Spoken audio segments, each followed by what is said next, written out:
اعوذ باللہ من الشیطان الرجیم بسم اللہ الرحمن الرحیم اللہم وفقنا لما تحب وترضى واجعل عاقبۃ امورنا خیرا ولا تکلنا الی انفسنا طرفۃ عین ابدا رب ادخلنی مدخل صدق واخرجنی مخرج صدق واجعل لی من لدنک سلطانا نصیرا۔ سورہ مبارکہ بقرہ میں آیات کریمہ وَمِنَ النَّاسِ مَن يَقُولُ آمَنَّا بِاللَّهِ وَبِالْيَوْمِ الْآخِرِ وَمَا هُم بِمُؤْمِنِينَ يُخَادِعُونَ اللَّهَ وَالَّذِينَ آمَنُوا وَمَا يَخْدَعُونَ إِلَّا أَنفُسَهُمْ وَمَا يَشْعُرُونَ۔ وہ لوگ جو دعویٰ کرتے ہیں کہ ہم ایمان لائے ہیں، مومن ہونے کا دعویٰ کرتے ہیں لیکن مومن نہیں ہیں، اور مومن نہ ہوتے ہوئے اس وجہ سے یہ دوسروں کے سامنے دعویٰ ایمان کرتے ہیں تاکہ دھوکہ دیں اللہ کو اور مومنین کو، لیکن اس دھوکہ دہی میں وہ متوجہ نہیں ہیں کہ خود کو دھوکہ دے رہے ہیں، اپنے آپ کو دھوکہ دے رہے ہیں۔ وما یشعرون، لیکن اس بات کا شعور نہیں رکھتے کہ دوسروں کو دھوکہ نہیں دے رہے اللہ کو اور مومنین کو، بلکہ اپنے آپ کو دھوکہ دے رہے ہیں۔ دھوکہ اختفاء کے ذریعے دوسروں کو فریب دینا، اصل حقیقت چھپا کے رکھنا، اور جو حقیقت نہیں ہے اسے بنا کر دوسروں کے سامنے پیش کرنا خدعہ کہلاتا ہے، اور یہ کام اس وجہ سے کرتے ہیں چونکہ بے شعور ہیں یہ، وما یشعرون۔ اور یہ تعلیل، یہ علت قرآن کریم نے کثرت سے بہت سارے طبقات اور ان کے رویوں کے متعلق بیان کی ہے کہ ان کے رویے بے شعوری کی وجہ سے ہیں، چونکہ شعور نہیں رکھتے، اس وجہ سے ایسا طرز زندگی انہوں نے اپنایا ہے۔ اسی مضمون میں دو آیات میں ایک ہی طبقے کے بارے میں نفی شعور کیا ہے قرآن کریم نے۔ ایک اس مورد میں ہے کہ وما یخدعون الا انفسهم وما یشعرون، اور اسی گروہ کے بارے میں ہے کہ الا انہم هم المفسدون ولکن لا یشعرون، جب انہیں کہا جاتا ہے کہ افساد نہ کریں زمین پر، اور وہاں پر بھی یہ کہتے ہیں کہ ہم افساد نہیں کر رہے بلکہ اصلاح کر رہے ہیں، حقیقت میں مفسد ہیں لیکن تأثر اصلاح کا دیتے ہیں، اور گمان یہ کرتے ہیں کہ ہم جو کہہ رہے ہیں، ظاہر کر رہے ہیں، لوگ اس کے دھوکے میں آ جائیں گے۔ اور قرآن کا فرمان ہے کہ الا انہم هم المفسدون ولکن لا یشعرون، یہ شعور نہیں رکھتے۔ اور پھر اس کے بعد کثرت سے قرآن کریم میں منافقین اور غیر منافقین، دیگر طبقات، ان کے متعلق قرآن نے یہ ذکر کیا ہے کہ بے شعوری کی وجہ سے یہ رویے ان کے موجود ہیں۔ شعور شعر سے ہے، شعر بال کو کہتے ہیں عربی زبان میں، اور اصالتاً انسان کے بال کو کہتے ہیں، لیکن استعمال وسیع ہے، غیر انسان کے بال کو بھی شعر کہا جاتا ہے۔ ہر چند دقیق فرق کے ساتھ اگر لفظ عربی استعمال کریں تو دیگر موجودات یا دیگر مخلوقات کے بالوں کو علیحدہ نام سے پکارا جاتا ہے، جیسا خود قرآن کریم کے اندر یہ لفظ استعمال ہوا ہے۔ سورہ مبارکہ نحل میں سورہ نحل میں آیا 80 میں اس فرق کی طرف بھی قرآن کریم نے اشارہ کیا ہے۔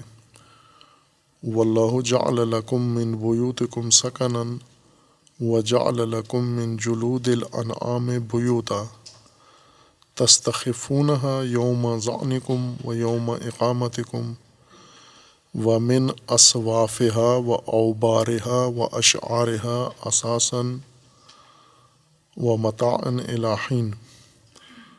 یہ صحرائی زندگی کے متعلق ہے، بادیہ نشینی یا خانہ بدوشی کی زندگی، کہ ان کے لیے اللہ تعالیٰ نے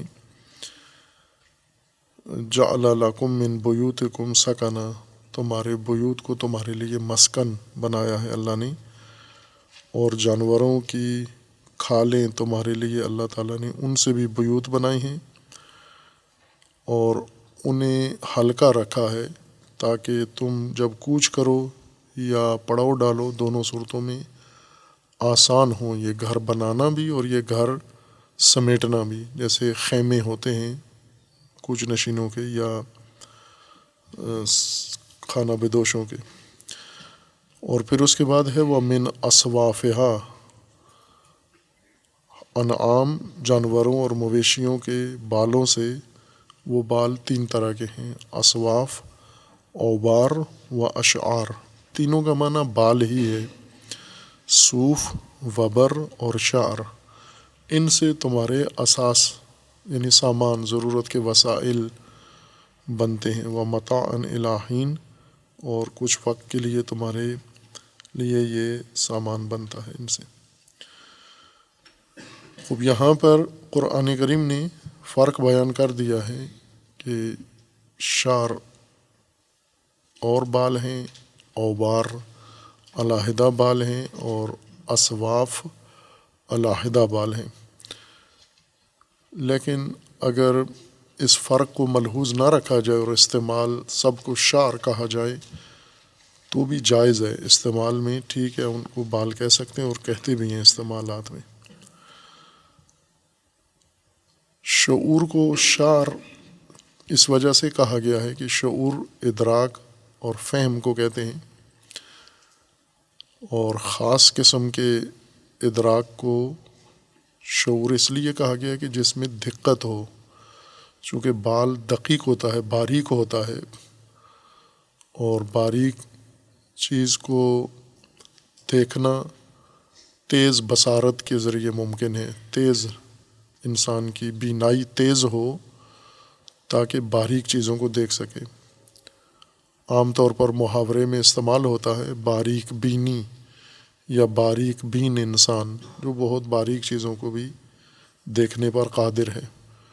کچھ لوگوں کی بینائی کمزور ہو جاتی ہے، باریک چیزوں کو نہیں دیکھ سکتے، لیکن موٹی چیزیں، غلیظ چیزیں انہیں دیکھ سکتے ہیں۔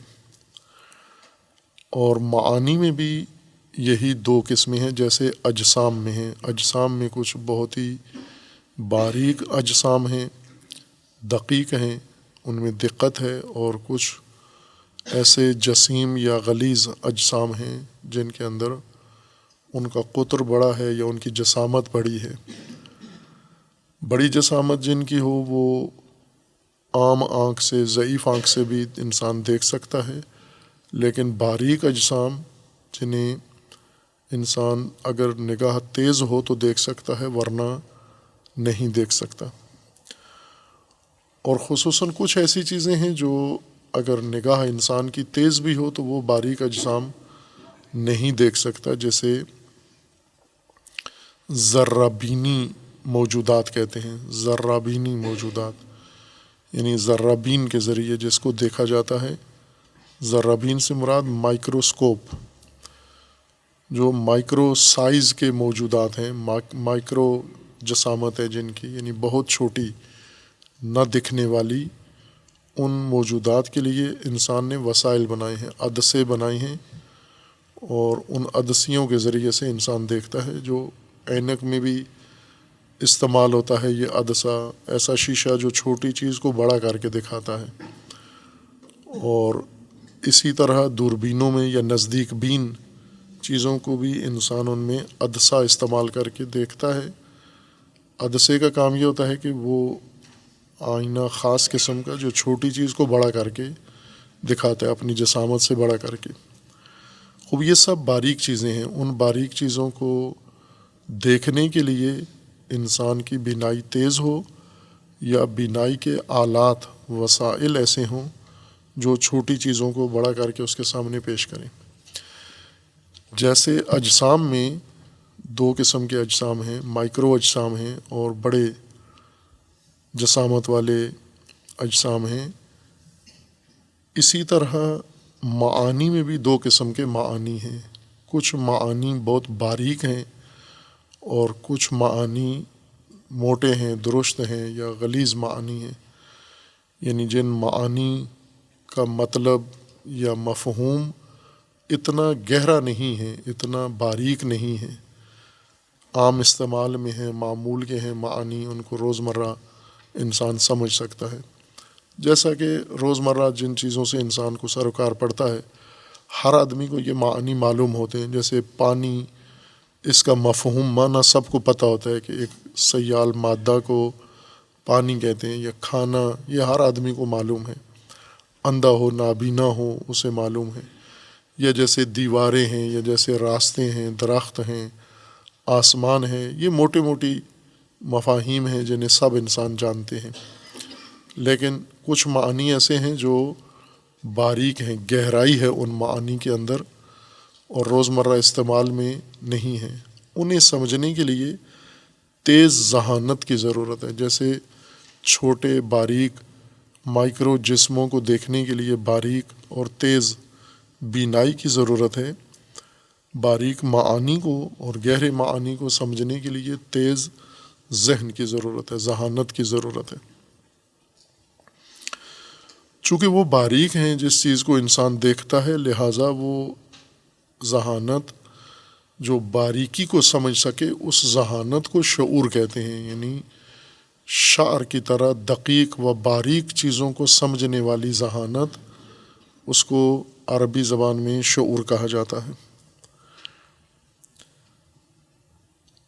اور یہ شعور قرآن کریم نے بہت ساروں کے لیے استعمال کیا ہے، ثابت کیا ہے کہ ان کے اندر شعور موجود ہے، اور بہت ساروں کے لیے نفی کی ہے کہ ان کے اندر شعور موجود نہیں ہے. اور ہم قرآن کریم سے ہٹ کر بھی دیکھیں، ہم خود اپنے آپ کو دیکھیں یا اپنے ارد گرد لوگوں کو دیکھیں، تو یہ فرق ہم جس طرح بینائی میں دیکھ سکتے ہیں، مشاہدے سے ہمیں پتہ چل جاتا ہے کہ کچھ کی بینائی کمزور ہے اور کچھ کی بینائی تیز ہے، بہت تیز بین لوگ ہیں. اکثر دیکھا ہوگا کہ اگر کوئی بہت باریک بال فرش پر پڑا ہوا ہو یا کسی کے کپڑوں پہ بال لگا ہوا ہو تو کچھ لوگوں کو نظر آ جاتا ہے، یہ باریک بال انہیں دکھائی دیتا ہے. لیکن کچھ لوگ ایسے ہیں جنہیں بہت چھوٹا باریک بال، ایک تنہا ایک بال دیکھنا تو دور کی بات ہے، بلکہ انہیں اگر سڑک کے کنارے موجود کھمبا بھی نظر نہیں آتا، انہیں درخت بھی نظر نہیں آتا. اب یہ دونوں قسم کے لوگ ہمارے ارد گرد پائے جاتے ہیں. کچھ ایسے ہیں جن کے اندر جسمانی کمزوری ہے، یعنی عضو کمزور ہے، آنکھ کمزور ہے. اور کچھ ایسے ہیں کہ آنکھ کمزور نہیں ہے، لہم اعین، ان کی آنکھیں ہیں اور تیز ہیں، لیکن لا یبصرون بہا، ان سے دیکھتے نہیں ہیں. مثلا ایسے اعمیٰ، نابینا، اندھے جو اشیاء کو دیکھتے ہیں لیکن دیکھ کر نظر انداز کر جاتے ہیں، اندیکھا کر دیتے ہیں، ایسے رویہ اختیار کرتے ہیں کہ گویا انہوں نے دیکھا ہی نہیں ہے. معمول میں غافل انسان ایسے ہوتا ہے. ہم خود اپنے آپ کو اس لحاظ سے پرکھیں کہ ہم صبح و شام جو دن گزرتا ہے ہمارا اور جس ماحول میں ہم ہیں اس میں کیا چیزیں ہمیں نظر آتی ہیں اور کیا چیزیں موجود ہوتی ہیں ہمیں نظر نہیں آتی، ہم انہیں دیکھتے ہی نہیں ہیں، توجہ نہیں کرتے ان کی طرف. نہ کہ آنکھ کمزور ہے یا بینائی کمزور ہے، توجہ نہیں کرتے، اہمیت نہیں دیتے ان چیزوں کو. اپنے مفاد کی چیز ہو، باریک چیز ہو، اسے دیکھ لیتے ہیں، لیکن اپنے مفاد کی نہ ہو اور کسی اور مفاد کی ہو، مثلا عمومی مفاد کی چیز ہو، مفاد عامہ کی چیز ہو.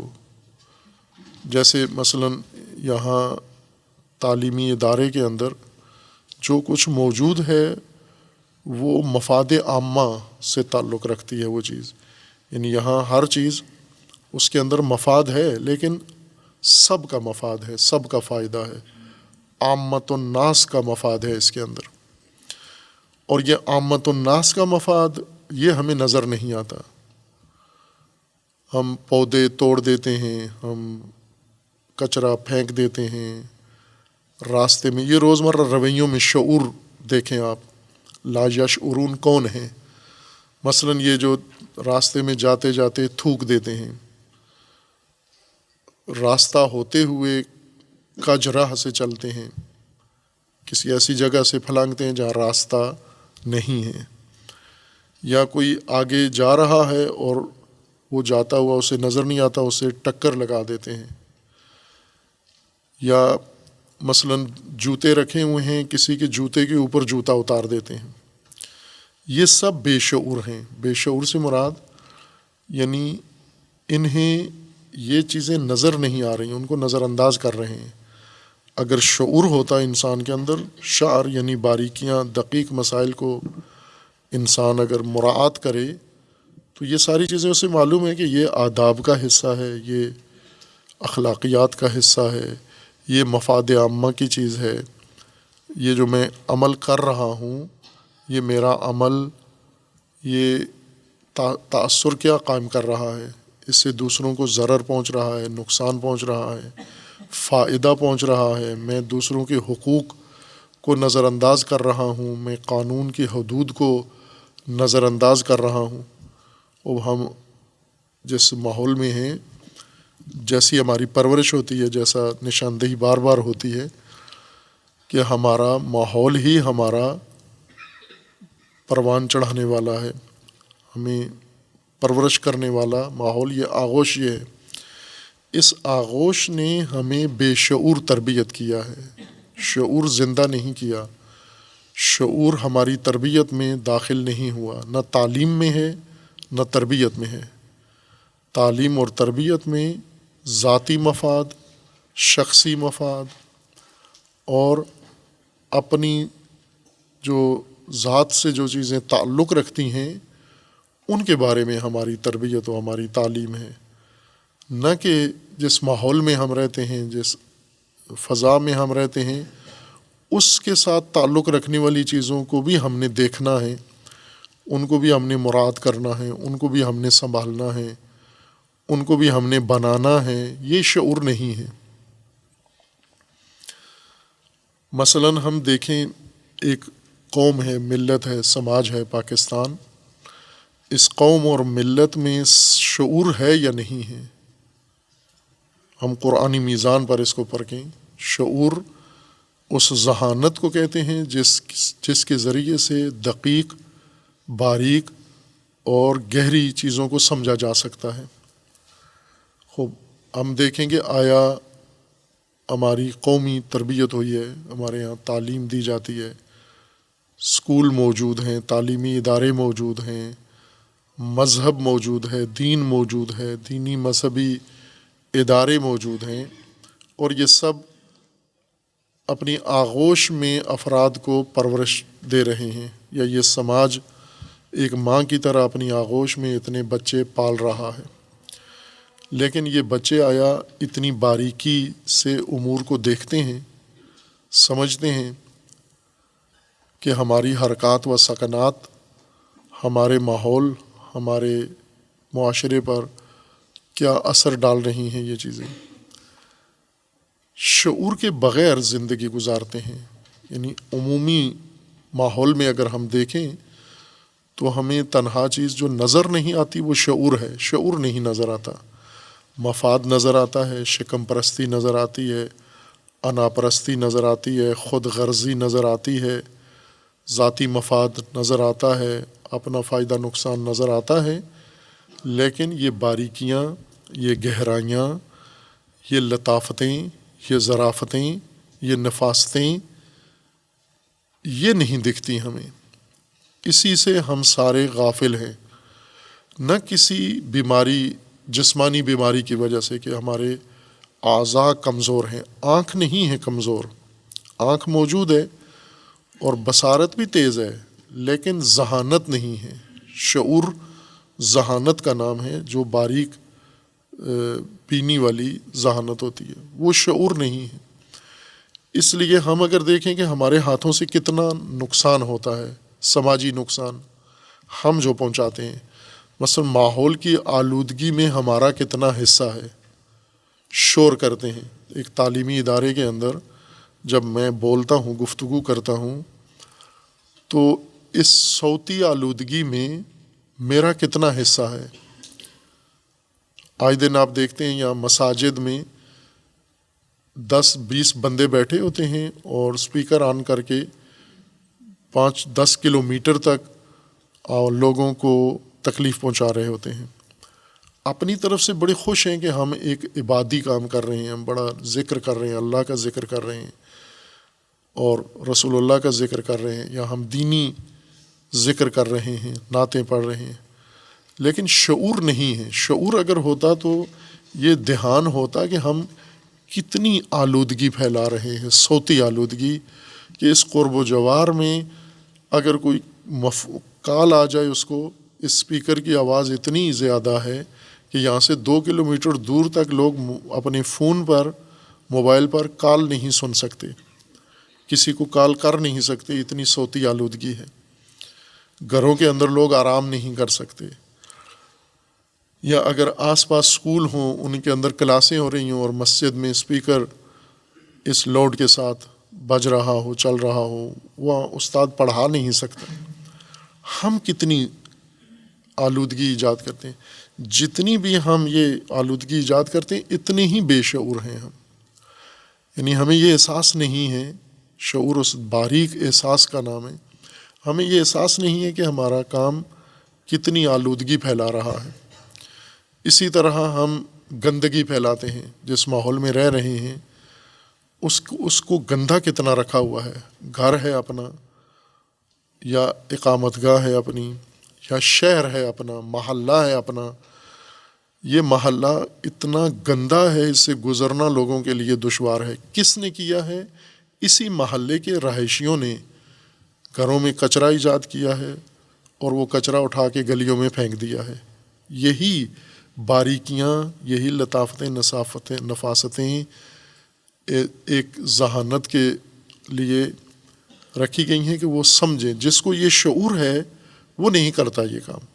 یہ ایک سماجی شعور ہے، اجتماعی شعور ہے، عامت المفاد عامہ کا شعور ہے، جو اس قوم کی تربیت میں شامل نہیں ہے۔ ہم ایسے نہیں ہیں، ہمارے ماں باپ بھی ایسے ہیں، بلکہ اگر ہم نہ کوئی آلودگی پھیلانا چاہیں، وہ حکم دے کے ہمیں کہتے ہیں گلی میں پھینک کے آؤ۔ وہ حکم، تحکم کے ذریعے ماں باپ یہ کام کرتے ہیں، اور اگر نہ کریں تو وہ ہمیں قرآن کی آیت سکھاتے ہیں کہ ماں باپ کے سامنے اف تک نہ کرو، یعنی وہ ہم سے بے شعوری کے کام کرواتے ہیں آیات قرآن سنا کر۔ خوب اس طرح ہم اپنے سماجی رویے دیکھیں ملک کے اندر، جو وسائل ہیں، عمومی وسائل ہیں، جیسے بجلی ایک عام وسیلہ ہے جو سب کے لیے ہے، ہم بجلی کو کیسے استعمال کرتے ہیں؟ جن لوگوں کو بل ادا کرنے ہیں، وہ پھر تھوڑا بہت اپنے بل کی خاطر یہ شعور نہیں رکھتے کہ ملک میں بجلی کی پیداوار کم ہے اور بجلی کا مصرف اور استعمال زیادہ ہے، ضرورت زیادہ ہے، ضرورت سے کم بجلی پیدا ہوتی ہے۔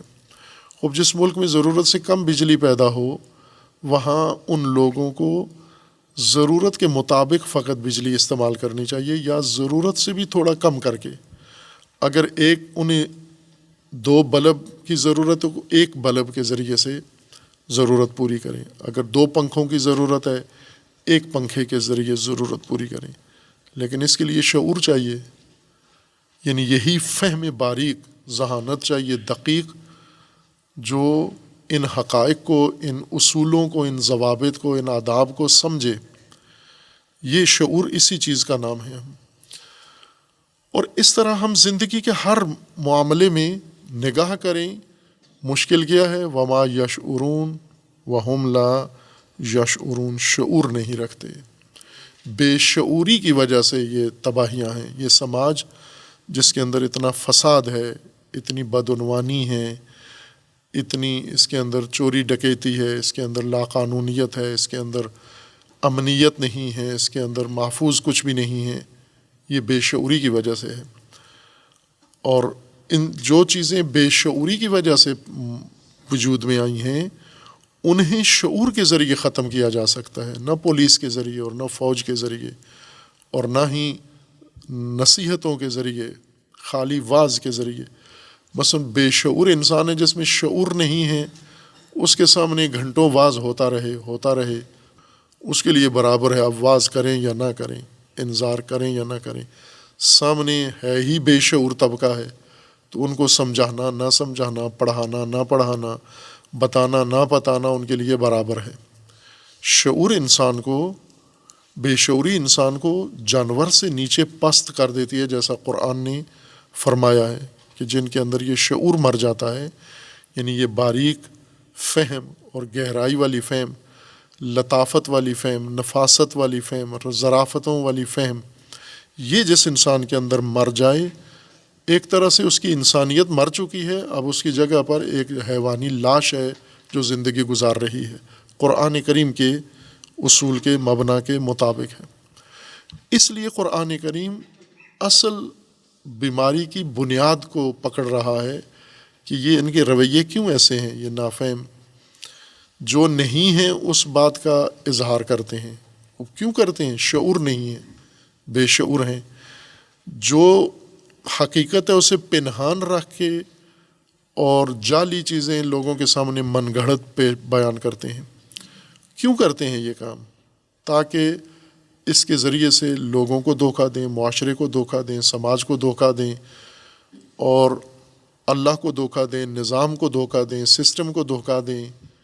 تو کیا دے سکتے ہیں؟ یہ نہیں دے سکتے، چونکہ اللہ کو ان کی ہر چیز کا آگاہی ہے، مومنین کو ان کی ہر چیز کی آگاہی ہے، رہبروں کو، پیشواؤں کو ان کی ہر چیز کی آگاہی ہے۔ تو جب وہ سب کچھ ان کا جانتے ہیں، پھر یہ کیوں ایسی حماقت کرتے ہیں، دھوکے کے لیے حقیقت چھپاتے ہیں؟ چونکہ شعور نہیں رکھتے۔ یہ ساری خرابیاں و بربادیاں آخر کار منتہی ہوتی ہیں بے شعوری کے اوپر۔ اور تربیت کی بنیاد بھی شعور ہے، تعلیم کی بنیاد بھی شعور ہے۔ جس تعلیم سے شعور نہ ملتا ہو وہ تعلیم جہالت سے بدتر ہے، اور جس تربیت سے شعور زندہ نہ ہوتا ہو، بیدار نہ ہوتا ہو، وہ تربیت اس ضلالت سے بدتر ہے جو جہالت یا حماقت کی وجہ سے لوگوں کے اندر پیدا ہو جاتی ہے۔ خوب اب دیکھیں قرآن کریم نے اس کو،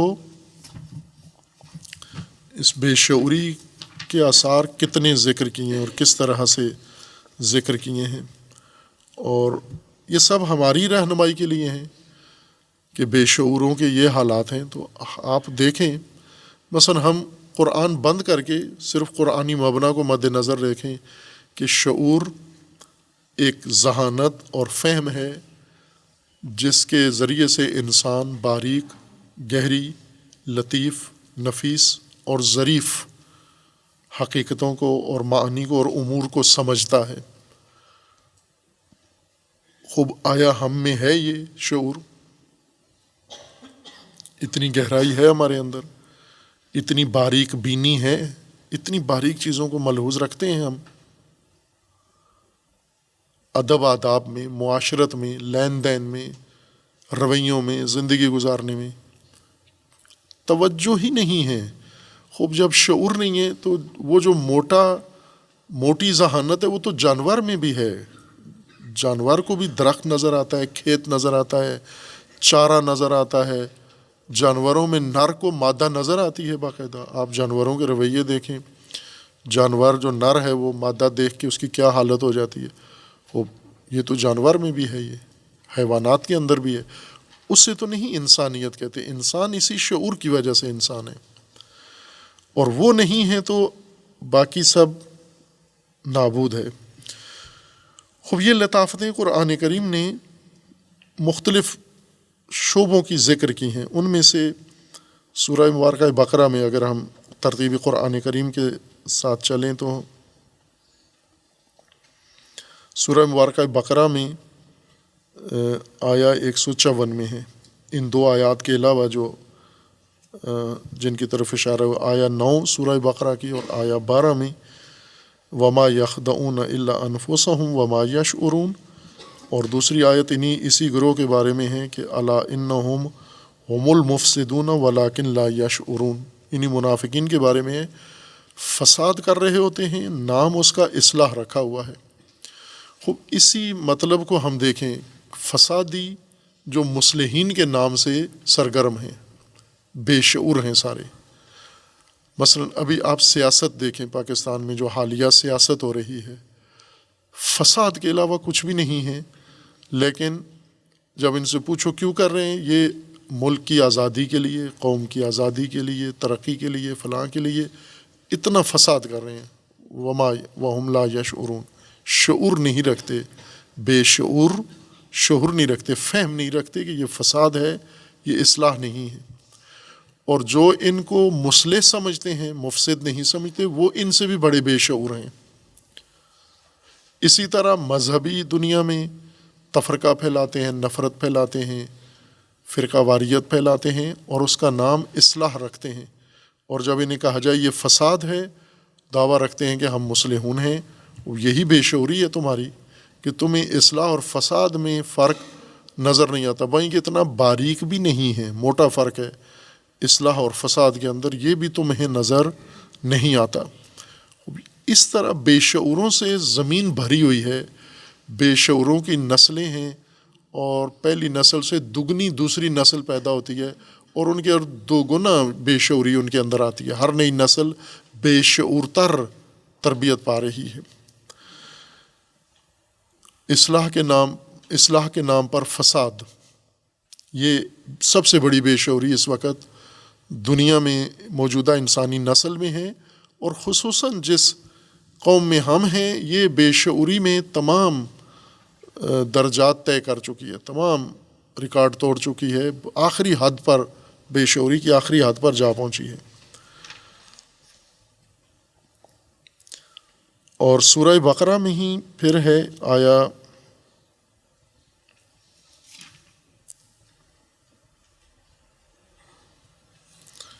154 میں اقدار کے بارے میں ہے. سورہ بقرہ آیا 154 میں ایک اور بے شعوری کی نشاندہی کی گئی ہے. آیا 154 میں اللہ تعالیٰ کا فرمانا ہے وَلَا تَقُولُوا لِمَنْ يُقْتَلُ فِي سَبِيلِ اللَّهِ اموات، جو اللہ کی راہ میں قتل کر دیے گئے ہیں، مارے گئے ہیں، انہیں میت، اموات مت کہو. لا تقولو، مت کہو کہ وہ مر گئے ہیں، ختم ہو گئے ہیں. بل احیاء، بلکہ وہ زندہ ہیں. ولیکن لا تشعرون، لیکن تم شعور نہیں رکھتے. یہ نہیں کہ لا یشعرون، وہ مردہ، وہ مقتول شعور نہیں رکھتے. ولیکن لا تشعرون، تم جو شہداء کو مردہ کہتے ہو، تم شعور نہیں رکھتے. خوب یہ البتہ واقعاً باریک بات ہے، یہ دقیق بات ہے، ادق من الشعر ہے، یعنی بال سے بھی زیادہ باریک بات ہے یہ، کہ ایک شخص جو ہمارے سامنے قتل ہوا ہے، جس کی لاش سب نے دیکھی ہے، جس کا جنازہ سب نے پڑھا ہے، جس کو دفن سب نے مل کے کیا ہے، اور اسی کو قرآن کہہ رہا ہے کہ اسے مردہ مت کہو، یہ زندہ ہے. یہ بہت لطیف بات ہے، یہ بہت باریک بات ہے اور گہری بات ہے. یہ اسی کو سمجھ میں آئے گی جس کے اندر ذہانت شعوری موجود ہے، جس کے اندر وہ ذہانت ہے جو شعر کو اور شعر سے زیادہ باریک چیزوں کو سمجھ سکے. دین کے متعلق روایت کے اندر ہے، یہ روایت کے الفاظ ہیں. صراط، جس طرح فاتحہ کی تفسیر میں گزرا ہے، ہم اللہ کی بارگاہ سے طلب کرتے ہیں، ہدایت طلب کرتے ہیں، اہدنا الصراط المستقیم۔ صراط کے بارے میں، صراط وہی دوسرے لفظوں میں دین، صراط تکامل انسان، صراط پرورش انسان، صراط ہدایت انسان، وہ دین ہے۔ صراط کے بارے میں ہے کہ الصراط ادق من الشعر و احد من السیف، صراط یا دین بال سے زیادہ باریک ہے اور تلوار کی دھار سے زیادہ تیز ہے۔ اب یہ اسی بنیاد پر ہے کہ دینی حقائق شتیر کی طرح موٹے نہیں ہیں کہ نابینا کو بھی نظر آ جائیں۔ بعض دینی حقائق بہت باریک ہیں اور گہرے ہیں، ان کے اندر باریکیاں ہیں اور گہرائیاں ہیں، اور دین اسی کو سمجھ میں آئے گا جس کے اندر شعور ہے، چونکہ ادق من الشعر ہے۔ شعور اگر ہو تو بال جتنی باریک چیزیں سمجھ میں آ جائیں گی، اور شعور کے درجات ہیں۔ شعور کا جو اعلیٰ درجہ ہے، اس درجے کے ذریعے سے انسان بال سے زیادہ باریک، بال سے زیادہ دقیق حقیقت کو بھی سمجھ سکتا ہے، ان معانی کو بھی درک کر لیتا ہے۔ اگر انسان کے اندر یہ شعور یا شعور کا اعلیٰ مرتبہ موجود ہو تو دین سمجھ میں آتا ہے۔ اگر صرف شعور ہو، عام رائج عصری علوم سمجھ میں آتے ہیں، لیکن اگر شعور کا اعلیٰ درجہ ہو پھر دین بھی سمجھ میں آتا ہے۔ ابھی ہم دیکھیں مثلا موجودہ نسل کے اندر تناسب دیکھیں آپ، اس تناسب میں سے کتنے افراد ہیں جو تعلیم کے میدان میں مختلف علوم سمجھ لیتے ہیں، پڑھ لیتے ہیں، کامیاب ہو جاتے ہیں، حاصل کر لیتے ہیں، ان علوم کے اعلیٰ درجات اور مدارج طے کر لیتے ہیں۔ خوب یہ زیادہ ہیں، اکثریت ہے ان کی، انہی میں سے، انہی تعلیم یافتہ لوگوں میں سے دین کی شناخت اور فہم کتنے رکھتے ہیں؟ خوب بہت ہی قلیل ہیں۔ 1% بھی کہیں تو مبالغہ ہے۔ ان تعلیم یافتہ لوگوں میں 1% معارف دینی کو سمجھتے ہیں، بھلے فلکیات سمجھ جاتے ہیں، طبیات سمجھ جاتے ہیں، طبیعات سمجھ جاتے ہیں، کیمیا سمجھ جاتے ہیں، مختلف پیچیدہ علوم سمجھ جاتے ہیں، لیکن جب دین کی باری آتی ہے یہ ایک دم ہینگ ہو جاتے ہیں، بند ہو جاتے ہیں دماغ ان کے، کیونکہ دین ادق من الشعر ہے۔ دین کی باریکیاں ان علوم کی باریکیوں سے زیادہ ہیں، اور یہ ذہانت ان کے اندر نہیں ہے، یہ ذہانت اپنے اندر مار بیٹھے ہیں۔ بے شعور انسان کبھی بھی دین نہیں سمجھ سکتا۔ اس کی ایک مثال یہ ہے کہ قرآن کا فرمانا ہے کہ وَلَا تَقُولُوا لِمَنْ يُقْتَلُ فِي سَبِيلِ اللَّهِ أَمْوَاتٌ بَلْ أَحْيَاءٌ، جو اللہ کی راہ میں قتل ہو چکے ہیں، کر دیے گئے ہیں، انہیں میت مردہ نہ کہو بلکہ زندہ ہیں۔ خوب یہ بات سمجھنا آسان نہیں ہے، یہ بات سمجھنا کہ جس انسان کا گردن کٹ چکی ہے، مر چکا ہے، روح نکل چکی ہے، تلوار نیزے سے یا گولیوں سے چھلنی ہو چکا ہے، اسے کہنا کہ یہ زندہ ہے، خوب یہ شعور یہیں پہ چاہیے، اعلیٰ درجے کا شعور چاہیے، معمولی درجے کے شعور سے نہیں، اعلیٰ درجے کے شعور سے یہ بات سمجھ میں آئے گی۔ اور اسی کی قرآن نفی کر رہا ہے وَلَٰكِن لَا تَشْعُرُونَ، شعور نہیں رکھتے ہو تم۔ خوب کس طرح سے یہ زندہ ہے؟ اگر ہمیں حقیقت حیات کی پتہ چل جائے، معنی حیات کا مفہوم پتہ ہو، ہم نے حیات سمجھا ہوا ہے کھانا پینا چرنا چگنا اور بچے پیدا کرنا سونا جاگنا، یہ جو کر رہا ہو یہ حی ہوتا ہے، لیکن یہ تو حیات کے معنی میں شامل ہی نہیں ہے۔ حیات کا معنی و مفہوم لغت سے سمجھیں آپ، یا علوم میں جا کر دیکھیں کہ حی کس کو کہتے ہیں، حیات کس کو کہتے ہیں، زندہ کس کو کہتے ہیں۔ زندہ کے معنی میں، حیات کے معنی میں ہے ادراک، ایک چیز ہے ادراک اور دوسرا ہے تحرک، جو دو خصوصیات رکھتا ہو وہ حی ہے۔ اگر ادراک ہی نہیں رکھتا تو وہ حی نہیں ہے، بے شک تحرک رکھتا ہو۔ جب فعال ہے لیکن دراک نہیں ہے، مدرک نہیں ہے، تو وہ شخص نہیں سمجھ سکتا۔ جو اللہ کی راہ میں قتل ہو گیا ہے، اس کے اندر حیات ہے یا نہیں ہے، یا موت نے اس کے حیات کو ختم کر دیا ہے؟ نہیں ختم کیا۔ کیوں؟ کہ یہ حیات بل احیا ہے، یعنی ادراک رکھتا ہے یہ، اس لیے تو شہید کہلاتا ہے، مشاہدہ کر رہا ہے، شہادت دے رہا ہے۔ مشاہدہ اس کے ادراک کی دلیل ہے کہ وہ زندہ ہے۔ اب یہ معنی حیات کا شعور سے سمجھ میں آتا ہے، باریک ذہانت سے سمجھ میں آتا ہے، باریک بینی سے سمجھ میں آتا ہے، یعنی مائکرو فہم۔ جس طرح ہمارے پاس مائکروسکوپ ہے، اسی طرح ہمارے پاس مائکرو ذہن اور مائکرو عقل اور مائکرو فہم کی ضرورت ہے، یعنی جو بہت باریکیاں دکھائے ہمیں اور ان باریکیوں کو موٹا کر کے دکھائے تاکہ ہمیں سمجھ میں آئیں۔ یہ بعض خصوصیات ہوتی ہے قرآن کو جو تبیین کی ضرورت ہے، اس کا مطلب یہی ہے کہ یہ باریکیاں اور یہ گہرائیاں انہیں کھول کے واضح کر کے دکھائیں۔ وہی کام جو مائکروسکوپ کرتی ہے، چھوٹی چیز کو، نامرئی چیز کو مرئی بنا کے دکھاتی ہے۔ قرآن کی تبیین کا یہی معنی ہے کہ وہ چیزیں جو عام فہم سے دور لگتی ہیں وہ اس طرح سے کھولی جائیں، واضح کی جائیں کہ عام فہم اس کو سمجھ سکے۔ خوب یہ ایک مورد ہے جہاں پر قرآن نے نفی شعور کی ہے لوگوں سے جو شہید کو مردہ سمجھتے ہیں اور کہتے ہیں۔ اس کے بعد ہے سورہ مبارکہ آل عمران میں آیا 69 میں چند آیات صرف مشاہدہ کرتے ہیں، کثرت سے ہیں۔ سورہ مبارکہ آل عمران آیا 69 میں ہے۔ اب یہ آیہ کریمہ بتاتی ہے ہمیں کہ ایک اور میدان میں بے شعوری کی علامت کیا ہے، بے شعوری کیسے ظاہر ہوتی ہے۔ وَدَّتْ طَائِفَةٌ مِّنْ أَهْلِ الْكِتَابِ لَوْ يُضِلُّونَكُمْ، اہل کتاب میں سے، یہود و نصارہ میں سے ایسے لوگ ہیں جو ایک طائفہ، ایک گروہ ایسا ہے، ان کی یہ خواہش ہے، ان کی یہ چاہت ہے کہ وہ تمہیں مومنوں کو گمراہ کریں۔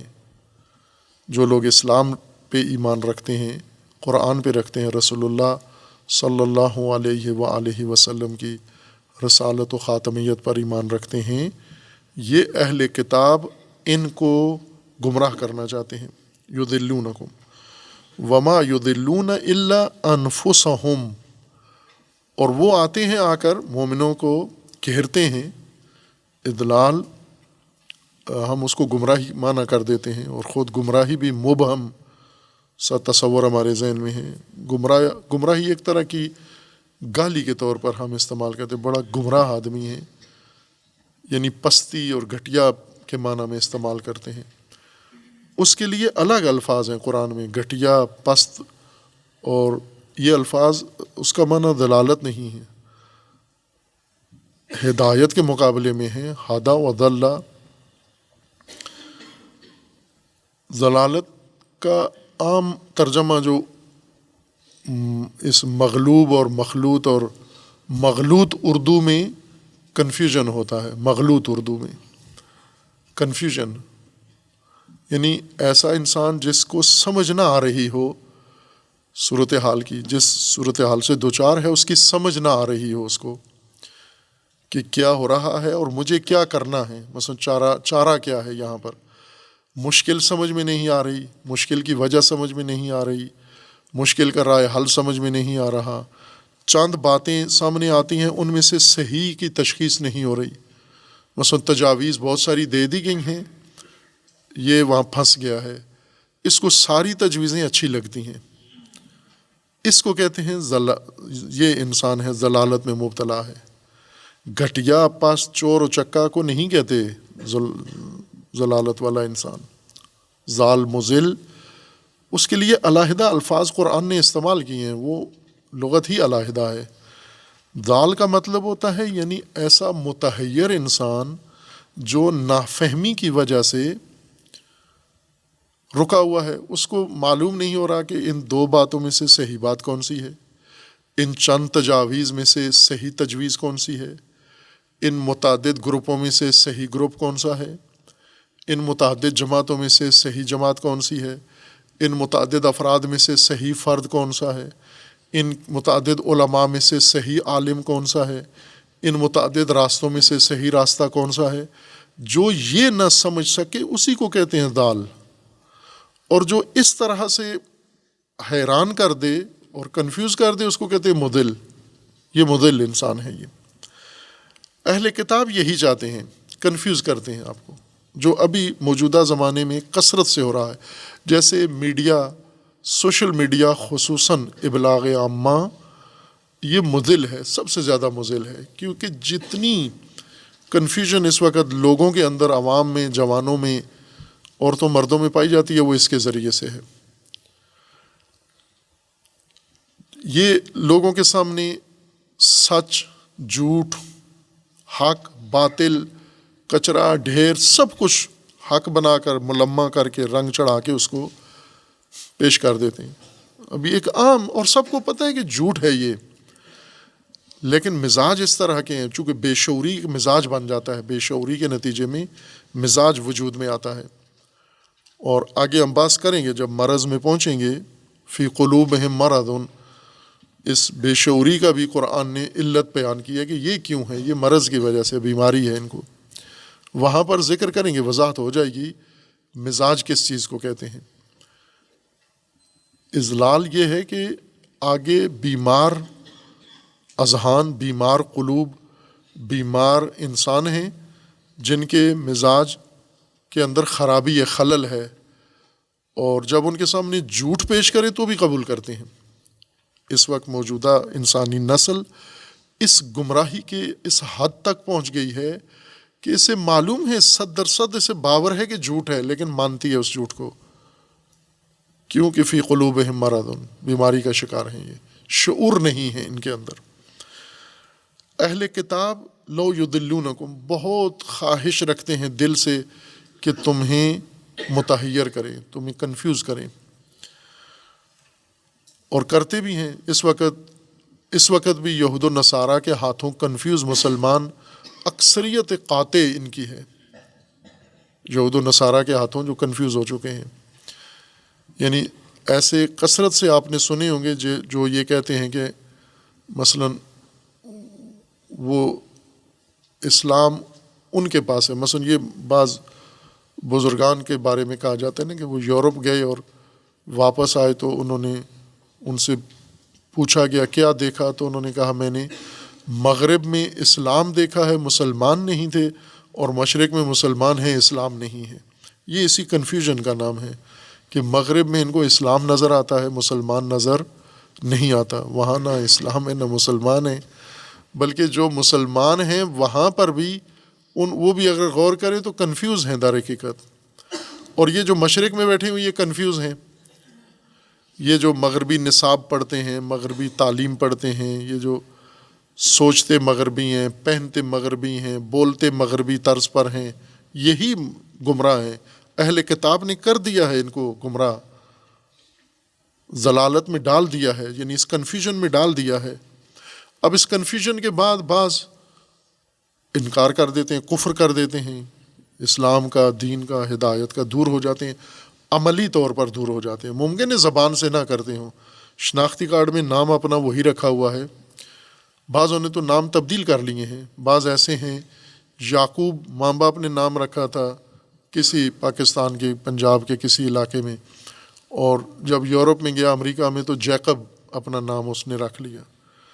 اسی طرح یوسف پاکستان سے گیا تھا، جوزف وہاں جا کر بن گیا۔ خوب کچھ نے تو نام بھی بدل دیے ہیں، لیکن کچھ ایسے ہیں جنہوں نے نام، نکاح نامے اپنے اسلام والے بنائے ہوئے ہیں، لیکن باقی ہر چیز ختم ہو گئی ہے ان کی اقدار، ان کے رویے، ان کے اصول، ان کی بنیادیں، یہ سب کچھ بدل گیا ہے۔ تو یہ چاہتے ہیں یہود و نصارہ کہ تمہیں کنفیوز کریں۔ وما یضلون الا انفسهم وما یشعرون، لیکن یہ شعور نہیں رکھتے، یہ اہل کتاب بے شعور ہیں، یہ شعور نہیں رکھتے کہ ہم ان کو گمراہ کریں گے، ہم ان کو کنفیوز کریں گے، یہ ہو جائیں گے۔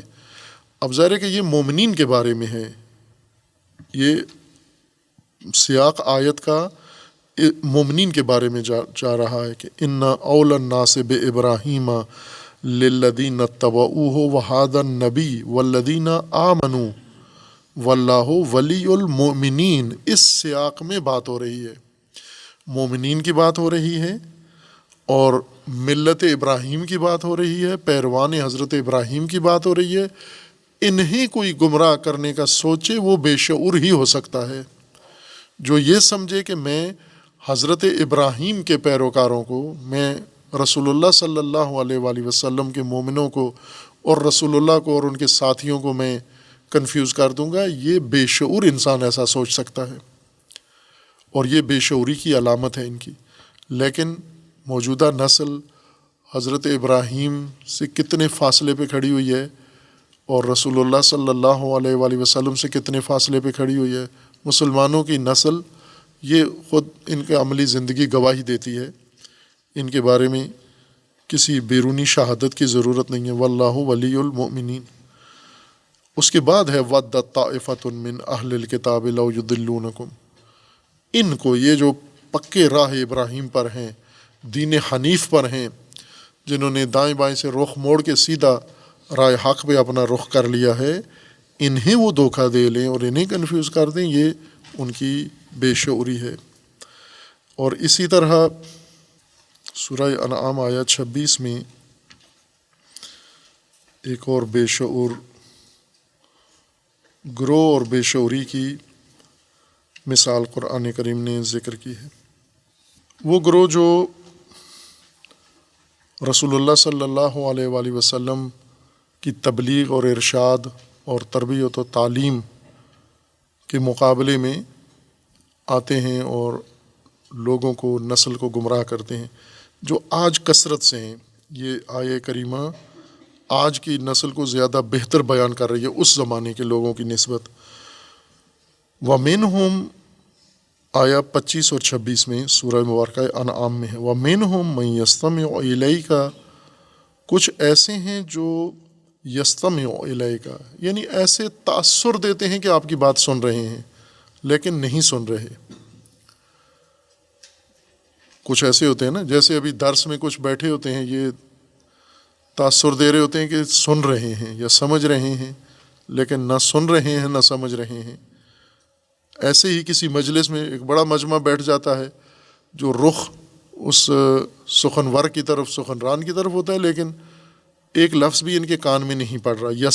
یستمع یعنی اظہار سماعت کر رہے ہیں، تأثر سماعت والا قائم کر رہے ہیں کہ ہم سن رہے ہیں۔ وَمِنْهُمْ مَنْ يَسْتَمِعُ إِلَيْكَ وَجَعَلْنَا عَلَىٰ قُلُوبِهِمْ أَكِنَّةً أَن يَفْقَهُوهُ وَفِي آذَانِهِمْ وَقْرًا۔ استماع، تأثر دے رہے ہیں کہ ہم سن رہے ہیں، آپ کی باتیں بڑے غور سے سن رہے ہیں، لیکن دلوں پہ پردے پڑے ہوئے ہیں، اور وہ پردے، رکاوٹیں جو آپ کی بات کو سمجھنے میں رکاوٹ ہے، مانے ہیں۔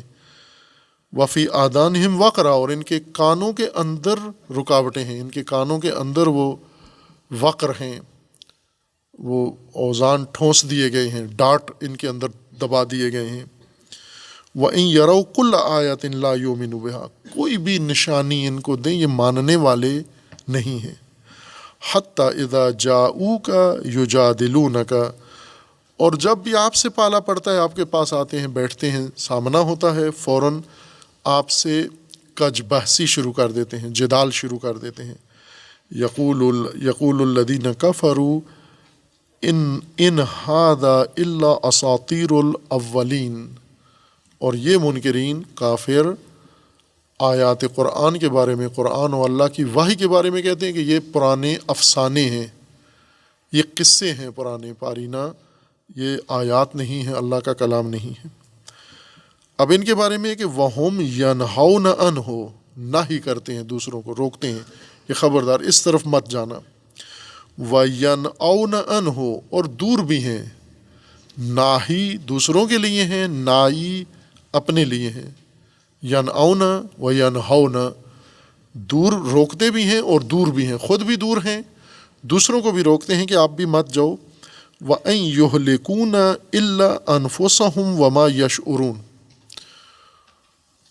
دوسروں کو روکتے ہیں، خود بھی دور ہیں اور ذہن میں یہ بات رکھے ہوئے ہیں کہ اس طرح سے ہم اسلام کو مٹا رہے ہیں، اس طرح سے مسلمانوں کو نقصان پہنچا رہے ہیں، اس طرح سے ہم یہ راستے بند کر رہے ہیں۔ اللہ کا فرمان ہے کہ وَإِن يُهْلِكُونَ إِلَّا أَنفُسَهُمْ، یہ سوائے اپنے کسی کو ہلاک نہیں کر رہے، اپنے آپ کو ہلاک کر رہے ہیں اس کام کے ذریعے سے۔ وما یشعرون، لیکن اس کا شعور نہیں رکھتے۔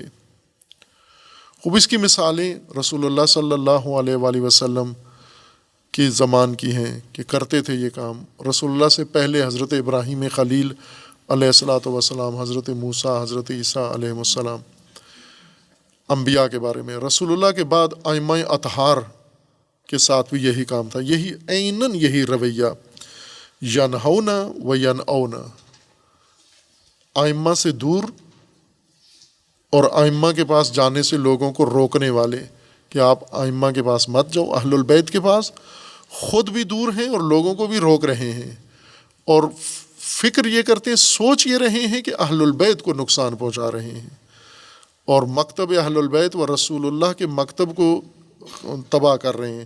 قرآن کا فرمان ہے سوائے اپنے کسی اور کو ہلاک نہیں کر رہے۔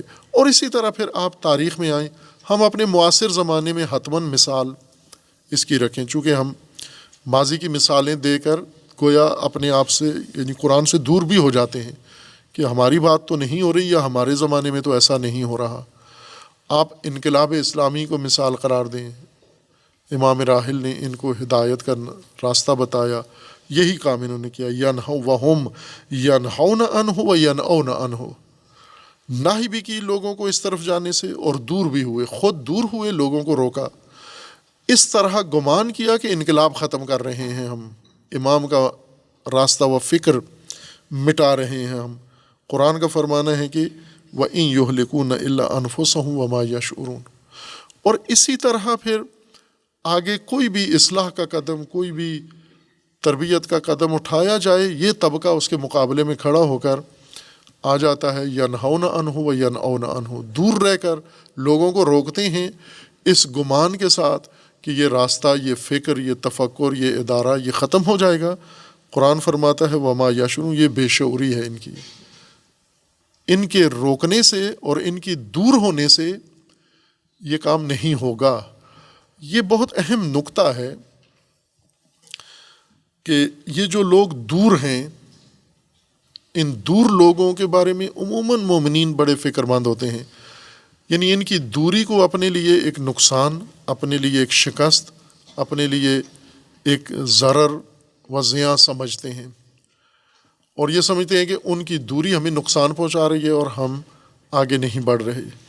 اور اسی طرح ان کی نہی یعنی لوگوں کو روکنا کہ آپ اس فکر کی طرف نہ آئیں، مومنین کو یہ چیزیں تکلیف دیتی ہیں۔ قرآن فرماتا ہے کہ بے شعور یہ کام کر رہے ہیں، روک بھی رہے ہیں اور دور بھی ہیں، اور بے شعور اگر تم سے دور ہوں اور بے شعور اگر لوگوں کو روک رہے ہوں، اس میں تمہارا نقصان ہے یا ان کا نقصان ہے؟ یہ وَإِن يُهْلِكُونَ إِلَّا أَنفُسَهُمْ، وہ اپنے آپ کو ہلاک کر رہے ہیں، نہ کہ دین کو تباہ کر رہے ہیں، نہ کہ حق کو تباہ کر رہے ہیں، نہ کہ مومنین کو نقصان پہنچا رہے ہیں، اپنا نقصان کر رہے ہیں، لیکن اس کا انہیں شعور نہیں ہے۔ وَلَوْ تَرَىٰ إِذْ وُقِفُوا عَلَى النَّارِ فَقَالُوا يَا لَيْتَنَا نُرَدُّ وَلَا نُكَذِّبَ بِآيَاتِ رَبِّنَا وَنَكُونَ مِنَ الْمُؤْمِنِينَ۔ خوب یہ چند آیات اور بھی ہیں جو اگر مناسب ہوا تو بعد میں پڑھیں گے۔ صلی اللہ علیہ محمد۔